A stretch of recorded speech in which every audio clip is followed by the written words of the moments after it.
Ortho effect से समझने से पहले ये देख लेते हैं कि ये इंपॉर्टेंट कैसे है, बेंजोइक एसिड एसिड क्यों है, ठीक है ना। फिर उसके बाद हम देखेंगे कि ऑर्थो इफेक्ट कैसे अप्लाई हो रहा है, ऑर्थो इफेक्ट क्या कर रहा है, एसिडिक कैरेक्टर को बढ़ा रहा है या फिर बेसिक कैरेक्टर को क्या कर रहा है, डायपोल मोमेंट, बहुत सारी चीजें इसी से क्वेश्चन से समझ में आ जाएगा। तो ठीक है, डिस्कस करते हैं ऑर्थो इफेक्ट। सबसे पहले मैं क्या कर रहा हूँ, बेंजोइक एसिड बना दे रहा हूँ, स्ट्रक्चर ड्रॉ कर दे रहा हूँ बेंजोइक एसिड का। फिर हम बात करेंगे कि ये एसिडिक क्यों है, ठीक है। तो ये है स्ट्रक्चर बेंजोइक एसिड का, ठीक है। इसको क्या कर दिया मैंने, डिसोशिएट कर दिया। अभी बात करते हैं ये डिसोशिएट क्या है, डिसोसिएशन क्या है। डिसोशिएट करने का मतलब क्या है कि यहाँ पर ऑक्सीजन हाइड्रोजन बॉन्ड जो दिख रहा होगा वो ब्रेक हो जाएगा और क्या बनेगा, ये बन जाएगा भाई साहब, ठीक है। और यहां से होगा क्या, H+ साइड में निकल जाएगा। नाउ सी, ये बेंजोइक एसिड है, इतना अगर हम बात करूं कार्बोक्सिलिक एसिड है, ठीक है ना, फंक्शनल ग्रुप है। ऑक्सीजन और हाइड्रोजन के बीच में क्या है, पोलर बॉन्ड है। पोलर बॉन्ड क्यों है, क्योंकि ऑक्सीजन की इलेक्ट्रोनेगेटिविटी हाइड्रोजन से क्या है, ज्यादा है। मान के चलो ऑक्सीजन है हाइड्रोजन है, उन दोनों के बीच में जब भी इलेक्ट्रोनेगेटिविटी डिफरेंस आएगा तो क्या होगा, ऑक्सीजन जो शेयरिंग वाले इलेक्ट्रॉन से अपनी तरफ को खींच लेगा और जैसे इलेक्ट्रॉन्स को अपनी तरफ विड्रॉ करेगा तो बॉन्ड में क्या आ जाएगा, पोलैरिटी। अगर बॉन्ड में पोलैरिटी आ गया तो क्या होगा, जो शेयरिंग वाले इलेक्ट्रॉन्स है, कौन से शेयरिंग वाले इलेक्ट्रॉन्स, सिग्मा बॉन्ड के, ठीक है ना, ये सिग्मा बॉन्ड है, सिंगल बॉन्ड है, तो इसके इलेक्ट्रॉन्स पार्शियली किसकी तरफ शिफ्ट हो जाएंगे, ऑक्सीजन की तरफ।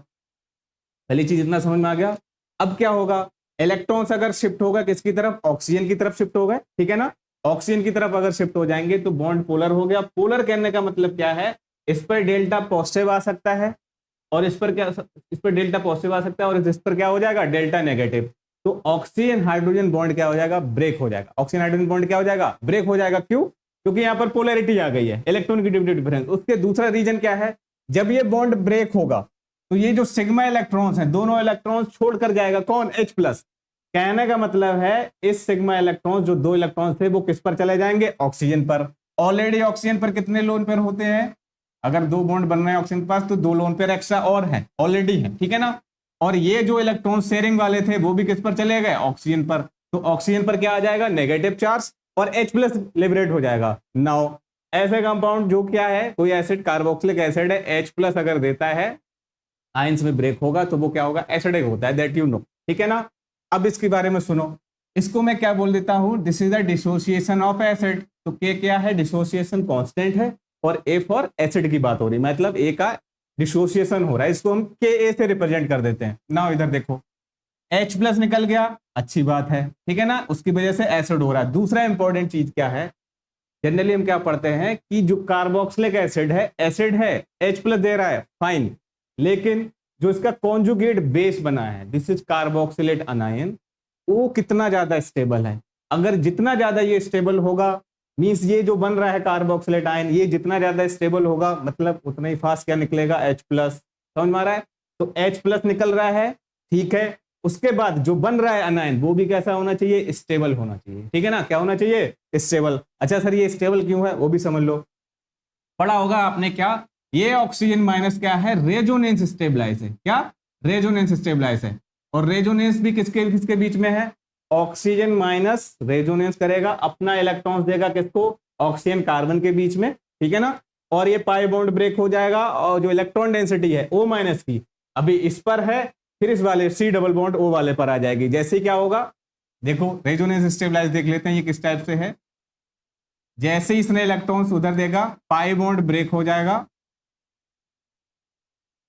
और जैसे ही पाई बॉन्ड ब्रेक होगा तो अब क्या होगा, देखो ऑक्सीजन इलेक्ट्रॉन्स दे रहा है, ऑक्सीजन कार्बन के बीच में इलेक्ट्रॉन्स, 2 इलेक्ट्रॉन्स आ रहे हैं और एक बॉन्ड बनाने के लिए कितना इलेक्ट्रॉन चाहिए होता है, 2।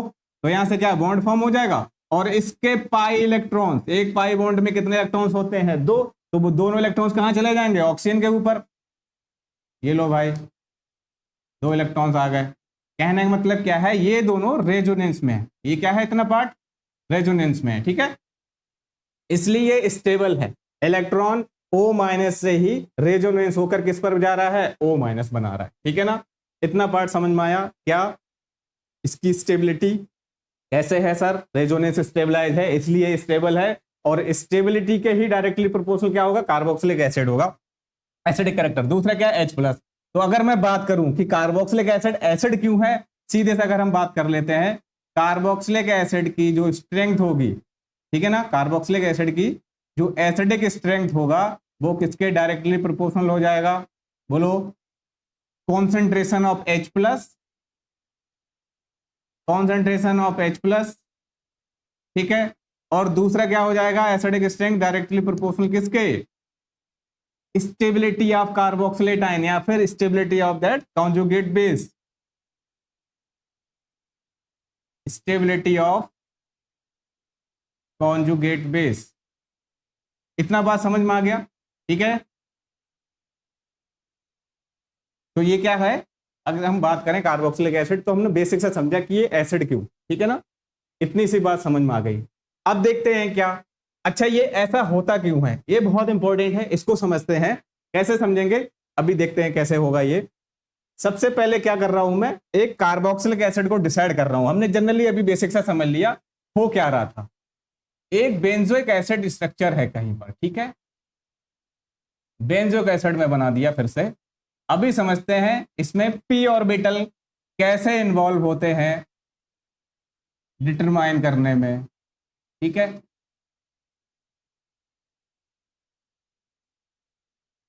पहले इसी को समझ लेते हैं, ठीक है। देखो यहां पर क्या है, ऑक्सीजन पर हाइब्रिडाइजेशन क्या है, sp2 हाइब्रिडाइज होगा। इस ऑक्सीजन पर कौन सा हाइब्रिडाइजेशन होगा, sp2, ठीक है। ये वाला ऑक्सीजन भी किसमें आएगा, sp2 हाइब्रिडाइज। ये कार्बन भी किसमें है, sp2 hybridize. And all the carbon atoms in this benzene ring are sp2 hybridize, पहला चीज। और sp2 हाइब्रिडाइजेशन अगर है किसी एटम पर, दैट मीन्स वो क्या है, प्लेन में लाई करेगा। क्या बोल रहा हूं मैं, इन द प्लेन, मतलब कि जितने भी यहां पर एटम दिख रहे हैं, central atom carbon and oxygen, वो क्या है, एक प्लेन में लाई कर रहे हैं। प्लेन में लाई करने का मतलब क्या है, वही इंपॉर्टेंस, क्योंकि अगर पी ऑर्बिटल प्लेन में होगा तभी रेजोनेंस होता है। अभी देखते हैं कैसे। यहां से भाई साहब ये रेजोनेंस कर रहा था, ठीक है, करा लो, रेजोनेंस करा लो। यहां से क्या हो रहा था, ये रेजोनेंस कर रहा था, लेकिन उस रेजोनेंस को कौन स्टॉप कर देगा।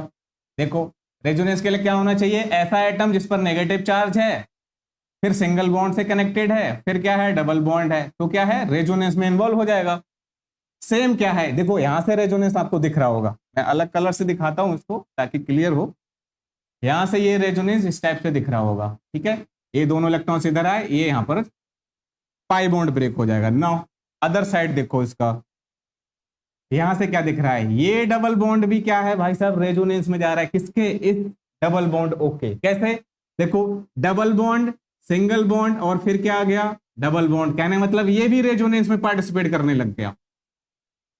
क्या हो रहा है, दो दो साइड से रेजोनेंस होने लग गया। अब दोनों साइड से रेजोनेंस हो गया तो फिर दिक्कत आ जाएगी, क्या, ये जो कार्बोक्सिलेट आयन बना है इसकी स्टेबिलिटी क्या हो जाएगी, कम हो जाएगी। क्यों, क्योंकि इसका रेजोनेंस को कौन रोक दे रहा है, ये वाला, कौन, जो बेंजीन के अंदर डबल बॉन्ड है, डायरेक्टली कनेक्टेड है, ठीक है ना, ये भी रेजोनेंस में पार्टिसिपेट कर ले रहा है। अब क्या है, देखो अगर ये रेजोनेंस में पार्टिसिपेट कर जाएगा, इसका रेजोनेंस रुक जाएगा, और अगर इसका रेजोनेंस रुका तो क्या हो जाएगा, इसकी स्टेबिलिटी क्या हो जाएगी, कम हो जाएगी, इसकी, इस कार्बोक्सिलेट आयन की। अब क्या होगा, देखो ये हो कैसे रहा है, यहां पर क्या है, कार्बन पर पी ऑर्बिटल है, यहां पर क्या है, कार्बन पर पी ऑर्बिटल है, यहां पर भी पी ऑर्बिटल है। तो पी ऑर्बिटल क्या है, यहां पर पैरेलल है। उस कॉन्सेप्ट को देख लेते हैं कैसे पी ऑर्बिटल है, फिर आगे आपको ज्यादा क्लियर होगा कि ऐसा हो क्यों रहा है, ठीक है। मैं एरो को अभी हटा देता हूं, अभी आप देखिएगा कैसे इसको रोटेट करेंगे। देखिए थोड़ा सा दिखाता हूं मैं, अगर ये मॉलिक्यूल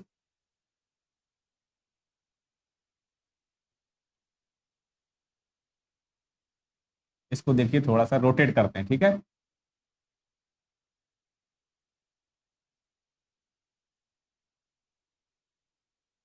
पहले मैं समझा देता हूं ये अभी जो बना हुआ है, इसको मान के चलिए इस टाइप से, क्योंकि 2D बोर्ड है तो आपको उसना समझना पड़ेगा। ये इस टाइप से मॉलिक्यूल है, ठीक है ना, इसको मैं इस टाइप से लेके जा रहा हूं, ठीक है ना। इसको क्या कर रहा हूं मैं, इसको इस टाइप से लेके जा रहा हूं, वर्टिकल से प्लेन में लेके जा रहा हूं, ठीक है। देखो कैसे हो रहा है ये, अगर इस मॉलिक्यूल को मैंने टिल्ट कर दिया, ठीक है, यहां पर क्या कर दिया मैंने, टिल्ट कर दिया, इतना इमेजिन करने के लिए काफी है। अब यहां पर मैं क्या कर रहा हूं, पी ऑर्बिटल बना रहा हूं, देखिएगा पी ऑर्बिटल, ये बेंजीन का कार्बन है जो कि sp2 हैविडाइस है, ठीक है। यहां पर जो p ऑर्बिटल है ये इस टाइप से होगा, और ये कार्बोक्सिलेट अनायन का जो कार्बन है वहां पर भी p ऑर्बिटल है, ये इस टाइप से है, ठीक है। और ये जो पाई बॉन्ड का इनर वाला है उसका भी p ऑर्बिटल कैसा है, तो यहां से देखो ये p ऑर्बिटल कैसे है, पैरेलल है। ऑल दीज 3 p ऑर्बिटल्स कैसे हैं, यहां पर जो दिख रहा है ये p ऑर्बिटल्स क्या है, पैरेलल। p ऑर्बिटल्स कैसे हैं यहां पर, पैरेलल है, यहां पर पैरेलल टू ईच अदर। देखो रेजोनेंस के लिए बहुत इंपॉर्टेंट फैक्टर है कि p ऑर्बिटल्स कैसे होने चाहिए, पैरेलल होने चाहिए, ठीक है ना। यहां पर क्या है, ये पैरेलल है इसीलिए हो रहा था। और यहां से भी क्या है, ऑक्सीजन के जो p ऑर्बिटल है वो भी कैसा है भाई, पैरेलल है। और यहां पर भी क्या है, सारे, क्योंकि सारे sp2 हैबिडाइज में, सारे sp2 हैबिडाइज मींस क्या है, सारे p ऑर्बिटल्स कैसे एक दूसरे के पैरेलल, इसीलिए रेजोनेंस हो जा रहा था। तो यहां से रेजोनेंस हो गया, रेजोनेंस हो गया तो इसकी स्टेबिलिटी रुक गई क्योंकि इसका रेजोनेंस रुक गया। इसको रोकने के लिए अब मेन चीज समझिए, ये जो पाई बॉन्ड है बेंजीन का, ये रेजोनेंस ना करे, इसको रोकने के लिए क्या है, हम पढ़ते हैं ऑर्थो इफेक्ट, ठीक है ना। क्या कर रहे हैं, इसमें क्या हो रहा था, ये एसिडिक कैरेक्टर को कम कर रहा है, इसको रोकने के लिए हमने क्या पढ़ना है, ऑर्थो इफेक्ट। तो अगर ये रुक जाएगा तो एसिडिक कैरेक्टर क्या हो जाएगा, बढ़ जाएगा। क्या होगा, अगर ये रेजोनेंस रुक गया तो क्या हो जाएगा, एसिडिक कैरेक्टर बढ़ जाएगा। चलो उसको इंपॉर्टेंस अभी समझते हैं। मान के चलो कि यही बेंजीन रिंग है ऑलरेडी, फिर से इसी को ड्रॉ कर लेते हैं कि ऑर्थो इफेक्ट आप समझो क्या है बेसिकली, ठीक है। ऑलरेडी अगर मैं बेंजीक एसिड बना दूं, ठीक है ना, कार्बोक्सिलेट उसमें जनरेट कर देता हूं यहां पर, ठीक है। और यहां पर मैंने कोई जी ग्रुप लगा दिया, मान लो कि ये जी क्या है, बल्की ग्रुप है। बल्की ग्रुप मतलब क्या है, कोई बड़का सा ग्रुप है जो उसको क्या कर रहा हो, बल्की ग्रुप का मतलब स्टेरिक रिपल्सन कर रहा हो। अभी समझाता हूं ये सब चीज क्या है। मान लो जी इक्वल टू क्या कर दिया मैंने, कोई CH3 मान लेते हैं, अभी अभी के लिए क्या कर लेते हैं, CH3 मान लेते हैं। ये भी बिल्कुल वैसे डिसोशिएट होगा, इसमें कोई इशू नहीं है, डिसोसिएशन में कोई इशू नहीं है। डिसोसिएशन हो रहा है इसका, कर लो, डिसोशिएट होगा तो क्या हो जाएगा आपका, फिर से वैसे ही बनेगा, कार्बोक्सिलेट आयन जनरेट हो जाएगा, बन जाएगा भाई, बना दो, प्लस H+ यहां से निकल गया, ठीक है। ये भी एसिडिक है, और यहां पर क्या कोई जी ग्रुप लगा हुआ है, कोई बल्की ग्रुप लगा है, उसको भी लगा दो, ठीक है ना। अब देखो ये कहां पर लगा है, इस कार्बोक्सिलेट आयन के ऑर्थो पोजीशन पर, समझ में आ रहा है कि नहीं? मतलब ऐसा कोई फंक्शनल ग्रुप जिसको, जिस कार्बन से लगा है उसको बोल देते, उसके रिस्पेक्ट में इस कार्बन को क्या बोलेंगे, ये इप्सो पोजीशन है, ठीक है ना। उसके रिस्पेक्ट में हम देखेंगे क्या, फर्स्ट कार्बन जो होगा दैट विल बी ऑर्थो। दो ऑर्थो होते हैं, इधर भी हो सकता है, इधर भी हो सकता है, कहीं भी हो सकता है। ऑर्थो पोजीशन पर लगा है ना, इसलिए हम ऑर्थो इफेक्ट पढ़ते हैं। अब देखिए काम कैसे करता है, ठीक है ना, ये अप्लाई कैसे होगा, काम कैसे करेगा, इंपॉर्टेंस समझते हैं इसका। सेम मैं फिर से बना देता हूं क्या, देखिए एक इंपॉर्टेंट कॉन्सेप्ट है, ये समझ में आना बहुत जरूरी है। अगर ये एक बार समझ में आ गया, कोई भी क्वेश्चन आएगा यू कैन डू, ठीक है। तो मैं बात कर रहा था जो कार्बोक्सिलेट आयन बन चुका है और यहां पर क्या लगा है, CH3 ग्रुप मान लेते हैं, सीधे सीधे क्या है, CH3 ग्रुप है, जो मैंने अभी बताया था G इक्वल टू CH3 मान सकते हैं। अब देखते हैं कि ये इसका इंपॉर्टेंस क्या है, ये कैसे रोल प्ले कर रहा है। अच्छा इसको थोड़ा सा चेंज कर लेते हैं ताकि आपको अच्छे से विजुलाइज हो, क्लियर हो। ये वाले बॉन्ड हटा देते हैं और ये कर देते हैं, ठीक है। कोई इफेक्ट सेम ही है, कोई चेंज नहीं है उसमें। नाउ इसको लाते हैं सेंटर में, देखते हैं क्या है, ठीक है। इसको भी थोड़ा सा टिल्ट कर लेते हैं। अब देखिए पहले इंपॉर्टेंट समझो क्या है, ये CH3 आने की वजह से क्या है, ये CH3 आने की वजह से यहां पर जो कार्बोक्सिलेट आयन है इसमें क्या होगा, रिपल्सन फील होगा। क्या फील होगा, रिपल्सन फील होगा, ठीक है ना। रिपल्सन वही स्टेरिक रिपल्सन बोलते हैं। कहने का मतलब है यहां पर ये जो CH3 है, कार्बन हाइड्रोजन के बीच में जो बॉन्ड है, कार्बन कार्बन के बीच में जो बॉन्ड है, उनमें क्या है, सिग्मा बॉन्ड है, सिग्मा इलेक्ट्रॉन डेंसिटी है। CH3 carbon sp3 hybridisation tetrahedral rearrangement, ठीक है ना। ये बल्कि होगा, एक्सपेंड होगा, चारों तरफ से इस टाइप से फैले हुए हैं हाइड्रोजन, तो ये क्या करेगा, इसको रिपल करेगा। अब देखो रिपल्सन होने की वजह से क्या होता है, ये अगर इसको रिपल करेगा तो यहाँ के जो p ऑर्बिटल है, क्या है यहाँ पर जो p ऑर्बिटल है, इससे पहले जो स्ट्रक्चर था उसमें क्या था, पी ऑर्बिटल पैरेलल थे वो क्या हो जाएंगे, अब परपेंडिकुलर हो जाएंगे। परपेंडिकुलर कैसे हो जाएंगे, आओ दिखाते हैं। इसको मानो कि यहां से इसने किया रिपल्सन, ठीक है ना, ये रिपल्सन इसने किया, तो नेक्स्ट स्ट्रक्चर में देखो पी ऑर्बिटल कैसे पैरेलल हो गए या फिर पैरेलल से परपेंडिकुलर। देखो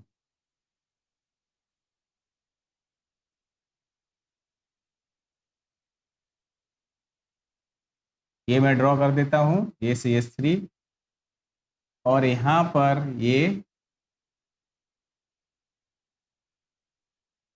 कार्बोक्सिलेट आयन ही है, ठीक है। अभी देखो मान लो यहां पर ये पी ऑर्बिटल कैसा है, अभी ये पी ऑर्बिटल कैसे है, यहां पर ये पैरेलल ही है, ठीक है ना। इस डबल बॉन्ड के जो पी ऑर्बिटल है वो कैसे हैं, पैरेलल ही है, ठीक है ना। लेकिन ये सिग्मा बॉन्ड के अलोंग रोटेट हो चुका है ड्यू टू द रिपल्सन, और अगर ये रिपल्सन की वजह से रोटेट हो गया तो इसके जो पी ऑर्बिटल होंगे वो क्या हो जाएंगे, देखो ये कैसा हो जाएगा, इसको मैं सॉलिड से रिप्रेजेंट कर देता हूं, मतलब कि इससे ये पता चलेगा कि ये जो लोब था ये कहाँ आ गया है, फ्रंट में, ठीक है ना, फ्रंट साइड हो गया है, और ये कहाँ चला जाएगा, बैक साइड। कहने का मतलब है ये वाला पी ऑर्बिटल ऐसे है और ये वाला पी ऑर्बिटल एक दूसरे के परपेंडिकुलर हो गया।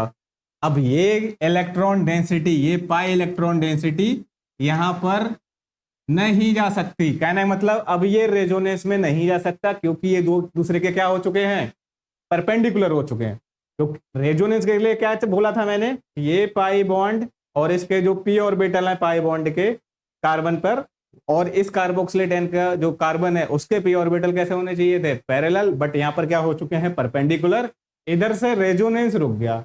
अब अगर ये रेजोनेंस रुक गया तो ये वाला रेजोनेंस बढ़ जाएगा कि नहीं बढ़ जाएगा, कौन सा वाला, कार्बोक्सिलेट आयन के अंदर वाला, समझ में आ रहा है कि नहीं। तो ये वाला रेजोनेंस बढ़ गया तो स्टेबिलिटी बढ़ गई, किसकी, कार्बोक्सिलेट आयन की। अगर स्टेबिलिटी बढ़ गई तो एसिडिक कैरेक्टर क्या हो गया, ऑफ कोर्स ही बात है, बढ़ जाएगा। तो ऑर्थो इफेक्ट बस इतना सा ही है, समझ में आ रहा है कि नहीं। तो ऑर्थो इफेक्ट ने क्या किया है, कुछ नहीं किया है, सिर्फ इस रेजोनेंस को रोक दिया है। कौन से वाले रेजोनेंस को, जो बेंजीन से अप्लाई हो रहा था किस पर, कार्बोक्साइड आयन के सी डबल बॉन्ड ओ पर, ठीक है ना, उसको रोक दिया, एसिडिक कैरेक्टर क्या हो जाएगा, बढ़ जाएगा। इतनी सी बात समझ में आ गई। तो इसके बहुत सारे क्वेश्चंस बनते हैं ऑर्थो इफेक्ट की वजह से। क्या है, देखो एसिडिक कैरेक्टर तो ये भी एसिड ये भी है, और जिसमें ऑर्थो इफेक्ट नहीं लग रहा है वो भी एसिड है, लेकिन फर्क क्या रहा है कि कौन ज्यादा एसिडिक होगा कौन कम एसिडिक होगा। क्वेश्चन यही पूछा जाता है कि नहीं, कि एक में ऑर्थो इफेक्ट लग रहा है तो वो कर क्या रहा है कि बस रेजोनेंस को रोक दे रहा है, क्योंकि ये क्या है, रेजोनेंस थोड़ा सा अगर इधर से इन्वॉल्व हो जाता है तो इधर का रेजोनेंस कम हो जाता है, थोड़ा कम हो जाता है, तो उससे क्या हो जाता है, एसिडिक कैरेक्टर को डीप डाउन मिल जाता है, तो एसिडिक कैरेक्टर कम हो जाता है। आई होप समझ में आ गया होगा। ऑर्थो पर क्या है, कोई बल्कि ग्रुप लगा देंगे और तो वो क्या करेगा, स्टेरिक हिंड्रेंस करेगा, एसिडिक कैरेक्टर बढ़ जाएगा। कुछ ग्रुप ऐसे हैं जो बल्कि ग्रुप हैं, वो लिख देता हूं मैं, बल्कि ग्रुप, या फिर जो ऑर्थो इफेक्ट शो करेंगे। देखो कौन कौन सा हो सकता है, CH3 हो सकता है तो वो बल्कि ग्रुप हो जाएगा, C2H5 मान लो, NO2 लगा दो, बल्कि ग्रुप हो जाएगा, ठीक है ना, SO3H कर दो, ठीक है ना। बहुत सारे हैं जो बल्कि ग्रुप होंगे, वो क्या करेंगे, उसके स्टेरिक रिपल्सन। और नॉन बल्कि